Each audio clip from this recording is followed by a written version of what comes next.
और आइए अब आपको किसान नेताओं की प्रतिक्रिया सुनाते हैं। राकेश टिकैत अभी भी अड़े हुए हैं, क्या वो कह रहे हैं सुनिए। वापसी लेने की बात कही है, वापसी होगा पार्लियामेंट। राकेश टिकैत क्या कह रहे हैं ये हम आपको पूरा सुनाएंगे, लेकिन उससे पहले प्रियंका गांधी क्या कह रही है सुनिए। किसानों के ताई तो की बहुत बड़ी खुशी है, आज प्रकाशोत्सव का दिन है, इस पे उन्होंने ध्यान गया। वह जब मैं उनसे मिलने गई, उन्होंने मुझे कहा उनकी एक 19 साल की बेटी है, एक 13 साल का बच्चा है। तो हमारी बातचीत हुई परिवार वालों से, उन्होंने कुछ ज़्यादा कहा नहीं, चुपचाप बैठी थी।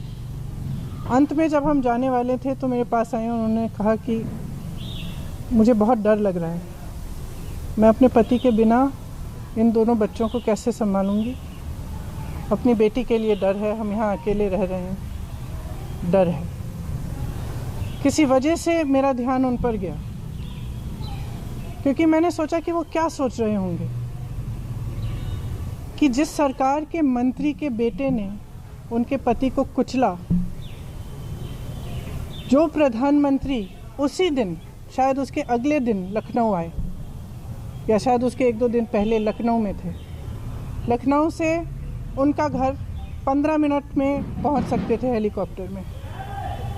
वो क्या सोच रहे होंगे कि ये प्रधानमंत्री हमारे यहाँ नहीं आए, कुछ बोला नहीं, उन्होंने पूरी तरह से हथियारों का संरक्षण किया। आज भी उनके साथ मंच पर वो मंत्री खड़े हैं, वो आज माफ़ी मांग रहे हैं जब 600-700 किसान शहीद हो चुके हैं। क्यों मांग रहे हैं? क्या ये देश समझ नहीं रहा है कि चुनाव आ रहे हैं? उनको लग रहा होगा परिस्थितियां ठीक नहीं हैं।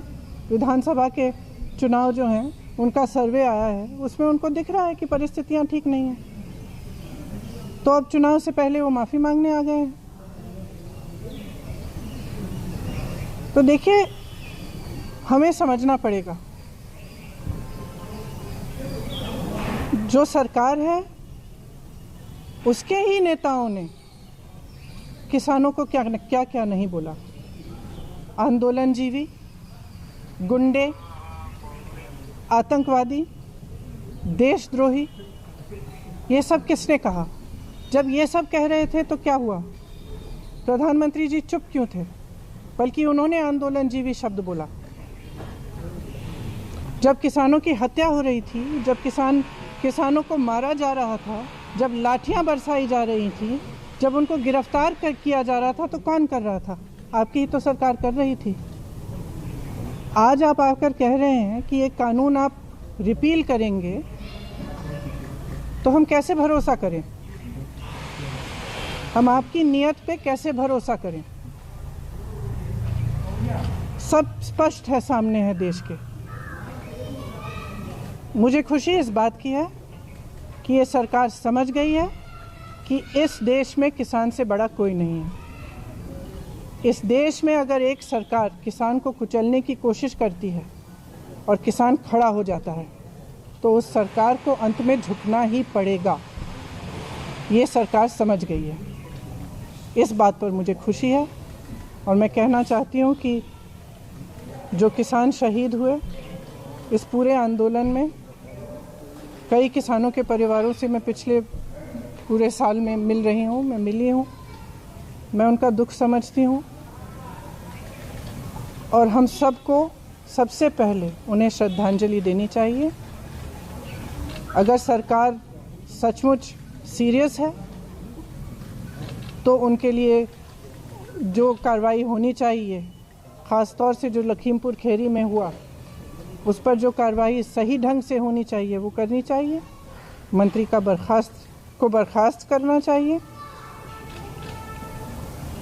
और इस पूरे देश में जो किसानों की आवाज़ उठी है, हम सबको उनके साथ हमेशा के लिए खड़ा रहना चाहिए। किसान की बहुत समस्याएं हैं, आज हर तरफ से मजबूर है, हर तरफ से वो कर्ज में डूबा हुआ है। मैं ललितपुर गई, ललितपुर में भी आपने देखा कि खाद की लाइन में खड़े खड़े उनकी मृत्यु हो गई। कुछ किसानों ने आत्महत्या की। तो किसानों की जो समस्या है, जिसके लिए किसान आंदोलन कर रहे हैं, उसको ठीक तरह से समझना, उनकी समस्याओं को ठीक तरह से सुलझाने का कर्तव्य हम सबका है। मैं ये भी कहना चाहती हूँ कि मुझे खुशी है कि जितने भी विपक्ष के दल हैं, सब ने पूरी तरह से समर्थन किया इस आंदोलन का और किसान डटे रहे। हमारे भाई बहन जो दिल्ली के बॉर्डर पे भी थे और तमाम प्रदेशों में सब डटे रहे और आज हम उन सबको धन्यवाद देना चाहते हैं। जैसे मैंने कहा, जो शहीद हुए हैं उनको श्रद्धांजलि देना।